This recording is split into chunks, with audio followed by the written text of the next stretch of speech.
Louisiana എന്ന സ്റ്റേറ്റിൽ Angola എന്ന ജയിലുണ്ട്, അങ്കോള പ്രസൻ.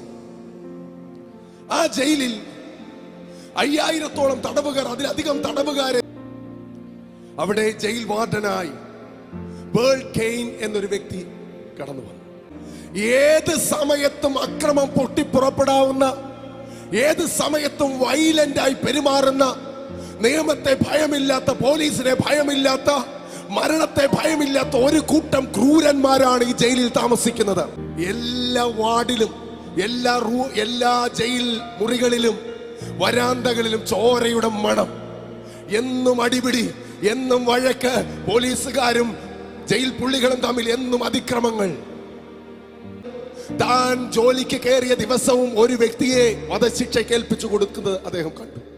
തിരികെ വീട്ടിലേക്ക് പോകുമ്പോ ഈ ബേൾ കെയ്ൻ ഉള്ളിൽ ചിന്തിച്ചു, ദൈവമേ, ഒരു വ്യക്തി 24 മണിക്കൂറിനുള്ളിൽ ഈ ലോകത്ത് നിന്ന് മാറ്റപ്പെട്ടു, എനിക്കൊന്നും ചെയ്യാൻ കഴിഞ്ഞില്ലല്ലോ.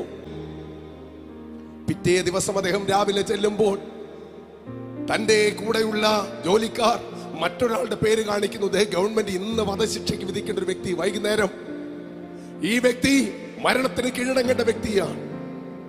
അദ്ദേഹം ദൈവത്തോട് പ്രാർത്ഥിച്ചു, ബേൾ കെയ്ൻ ദൈവത്തോട് പ്രാർത്ഥിച്ചു, കർത്താവേ, ഇവന് വേണ്ടി എന്ത് ചെയ്യാൻ കഴിയും? ബേൾ കെയ്ൻ ആ വ്യക്തിയുടെ അടുക്കൽ ചെന്ന് ആ വ്യക്തിയോട് യേശുവിനെ കുറിച്ച് പറഞ്ഞു.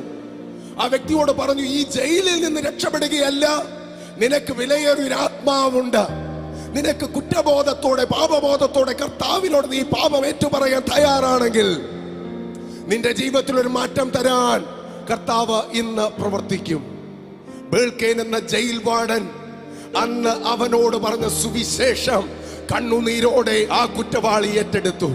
അന്ന് വധശിക്ഷയ്ക്ക് അവൻ വിധേയപ്പെടുമ്പോൾ പരിഭ്രാന്തനാകാതെ ഹൃദയം ദൈവസന്നിധിയിൽ ഏൽപ്പിച്ചു കൊടുത്ത്, ആത്മാവ് ദൈവസന്നിധിയിൽ ഏൽപ്പിച്ചു കൊടുത്ത്, ഇവിടെ ഞാൻ മരിച്ചു വീണാലും എന്റെ ആത്മാവ് ഞാൻ ചെയ്ത തെറ്റുകളെല്ലാം ക്ഷമിച്ച് എന്നെ കർത്താവിന്റെ സന്നിധിയിൽ അവൻ എത്തിക്കുമെന്ന വചനപ്രകാരം അവൻ വിശ്വസിച്ച് മരണത്തെ ഏൽപ്പിച്ചു കൊടുത്തു. പിന്നീടുള്ള ദിവസങ്ങളിൽ അങ്കോള ജയിലിൽ ഓരോ മുറികളിലും വലിയ ഉണർവുകൾ നടക്കാൻ തുടങ്ങി.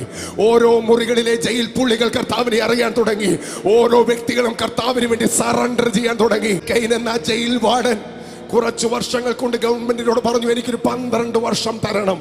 ആ 12 വർഷം എനിക്ക് നിങ്ങൾ തന്നാൽ ഇവിടെ ഒരു ദൈവത്തിന്റെ പ്രവൃത്തി ഞാൻ കാണിച്ചു തരാം. പ്രാർത്ഥിക്കുന്ന ബേൾ കെയ്ൻ, ആരാധിക്കുന്ന ബേൾ കെയ്ൻ, ദൈവവചനത്തിൽ വിശ്വസിക്കുന്ന ബേൾ കെയ്ൻ പറയുന്നു, ജയിൽ പുള്ളികൾ ഓരോ ദിവസവും മാനസാന്തരത്തിലേക്ക് വരാൻ തുടങ്ങി.